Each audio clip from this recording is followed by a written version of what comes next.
টোকিওর একটি কলেজে শীতের সকালে চিয়ার লিডিং এর প্রস্তুতি নিচ্ছে ৩০ জন তরুণের একটি দল। সবাই পরে আছেন স্যুট বুট আর টাই। তারা সবাই চিয়ার রিম্যান্সের সদস্য, কেউ চাকুরিজীবী, কেউ বা ব্যবসায়ী। ২০২৩ সালে দলটি গঠন করে ওয়াসেদা বিশ্ববিদ্যালয়ের সাবেক শিক্ষার্থীরা।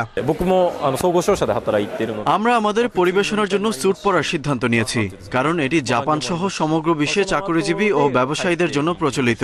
আমরা ভিন্ন কিছু করতে চেয়েছি। চিয়ার লিডিংকেও আমরা কাজ হিসেবে নিয়েছি এবং স্যুট বুট পরে নিজেদের সর্বোচ্চটা দেওয়ার চেষ্টা করছি। চোখ ধাঁধানো পারফরমেন্সের মাধ্যমে সমবেত জনতার মধ্যে আনন্দ ছড়িয়ে দেওয়ার চেষ্টা করে এই দলের সদস্যরা। ছুটির দিনে শপিং মল সহ বিভিন্ন স্থানে নানা শারীরিক কসরতে মেতে ওঠে তারা।